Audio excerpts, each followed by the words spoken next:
NYSERDA, the New York State Energy Research and Development Authority, is trying to help school districts transition to all-electric school buses.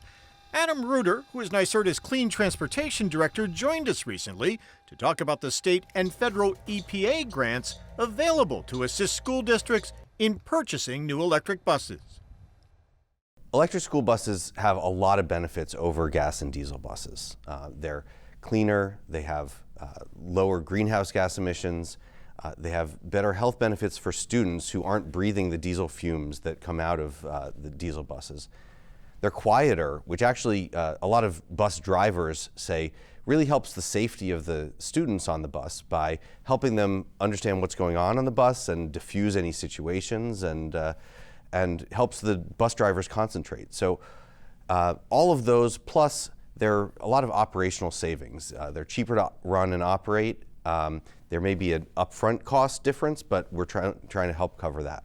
We don't seem to see many electric buses out on the road, though. Are school districts a little hesitant? And you mentioned there isn't the upfront cost. Is that why you think many school districts aren't buying buses right now? It's a great question. This is still a relatively new technology, but we are seeing more and more school districts getting involved. First, what NYSERDA is really encouraging school districts to do is to develop a fleet electrification plan. This is something that we're helping schools pay for. Up to 100% of the cost can be covered by New York State, and any school district in the state is eligible to do one of these studies. But that really helps a school understand what has to happen, what types of buses will work for them based on their terrain, the climate, the bus routes that they have. And then once you've done that, we're really encouraging schools to get started with buying one or two buses now, maybe even a few more than that, to try them out, understand how the technology works, get the hang of it, figure out how this fits into your scenario.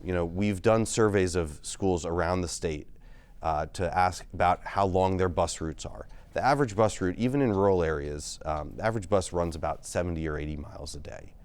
Most school buses, electric school buses, can run 100 to 200 miles a day. So we think that even in rural areas like the North Country, there are school bus routes that can work for electric school buses in virtually every district. Both New York State and the federal government, the EPA, are offering grants to help school districts buy electric buses? Yes, that's right. So in New York State, we have a school bus incentive program that can cover up to 100% of the difference in cost between a diesel bus and an electric bus. The EPA has a $5 billion clean school bus program that also can cover a major portion of the bus cost, up to 100% of the total cost of the bus in some cases. Between the two, many schools will find that these buses are less expensive than diesel buses. Sometimes even no money has to come from local taxpayers. And for the state is setting aside $500 million from the $4.2 billion Bond Act passed a couple of years ago, up to $500 million. How far will that go spread across the entire state to all the school districts in New York? So that's exactly right. $500 million from the Environmental Bond Act is dedicated to school bus electrification. Of that, we've made $100 million available so far. We've seen great interest from dozens of school districts who have applied, including many in the North Country. And that can cover the difference in cost between a diesel bus and an electric bus, as well as the charging infrastructure. We think that can cover a few thousand buses between the money that we have, the $500 million, and some of the EPA money as well. New York has been very successful in receiving EPA money and has received money for over $100 million from the EPA so far for over 300 buses. So between the two, we see over 500 buses in the pipeline that will be on the road in New York within about a year. And you talked about the additional costs. The buses are one thing, but then yes, there's the infrastructure. There's the charging stations. There's the electrical infrastructure that's needed for the bus garage. A number of school districts may also have to renovate or update their bus garages. Do the buses have to be stored inside? They don't have to be. There are some benefits of storing them inside in that Batteries tend to charge better when they're a little bit warmer, but you can charge them outside. It's totally safe to charge them outside.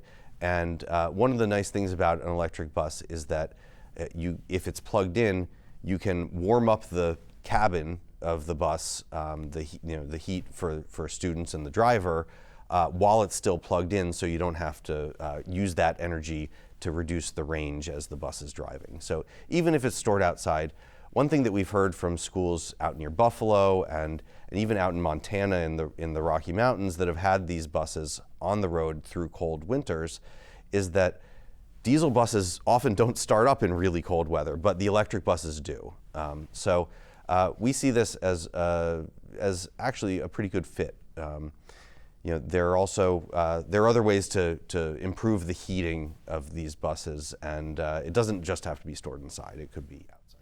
There are critics. There are critics within the legislature. We've heard from lawmakers, many Republican lawmakers who want to put the brakes on, if you will. One of the arguments they bring up quite often is that these buses are unproven, untested in colder climates like the North Country. How do you respond to them when they use that as an argument against school districts looking at electric buses? There's a growing body of evidence now by getting these buses on the road that these buses can work really anywhere in the state. Also, we can look to the north. In Quebec, there are over 200 electric school buses on the road already that seem to be running very smoothly. We've seen reports from out west in the Rockies as well that these buses are proving to work very well there. So the other part of it is that the technology continues to improve. Between today and 2027 and certainly 2035, the battery technology is going to get better and better. The heating technology is going to get more efficient and better.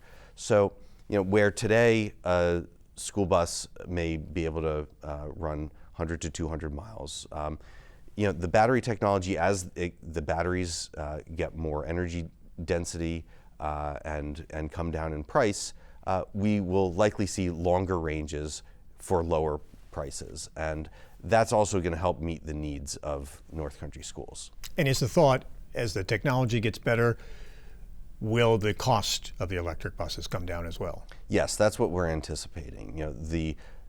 These are still relatively small part of the market. The major manufacturers, and there are 3 major bus manufacturers in the country, they're all ramping up their production. As they get to more economies of scale, we expect to see the prices coming down. More broadly, we're seeing lithium-ion battery prices start to come down again. And that's a big part of the cost of an electric school bus. So we do expect the prices to continue to trend downward. And does NYSERDA provide the electrical infrastructure that's needed, or would that come from the power provider? That comes from the electric utility, whether that's National Grid or NYSEG up here. All of the electric utilities in the state have programs to provide some of the cost of the infrastructure. When you're able to combine the available incentives, whether that's NYSERDA, the EPA, the utilities, there are tax credits that are now available to non-taxable entities like school districts from the federal government.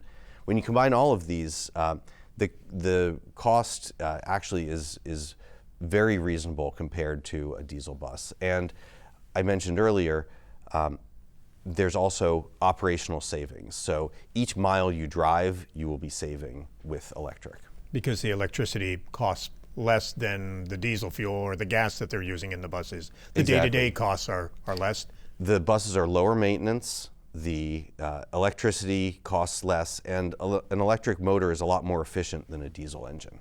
So school districts, if they're still hesitant, why is that? And what do you say to them?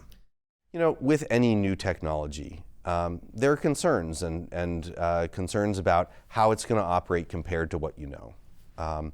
That's why NYSERDA is really encouraging folks to do a fleet electrification plan, start to understand how this technology can fit into your operations, and then also to start buying 1 or 2 now, to try them out, understand how they work, get your mechanics and your drivers familiar with the technology, to really understand what it's going to be like.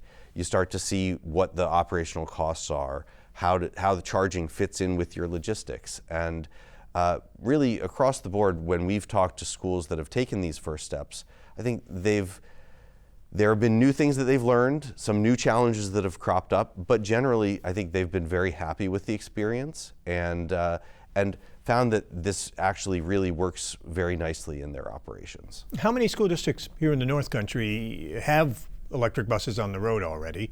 And how many are in the early stages or in the planning stages now to buy some of their first electric buses? Not that many have them on the road, but NYSERDA has been working with at least 20 of the school districts in the North Country on either the electrification plans or on providing grants for the buses themselves. Again, we hear from lawmakers, we hear from others that want to delay this. They want to delay the mandate, if not share more of the cost. When you hear that, how do you respond to that when they say, let's put the brakes on this and give districts more years to figure this out or come up with the money that they need to buy the buses? And whenever there's a big, ambitious target many years away, it can seem very daunting. What we're really trying to encourage is to help people take the first few steps. And we think that once people take those first few steps, that ambitious goal won't feel as scary or as daunting. But if you don't take those first few steps, you'll never know. And so that's really why we're trying to encourage people to just get started now. And the technology has improved a ton over the last 10 years. I can't imagine how much further ahead we'll be in another 10 years.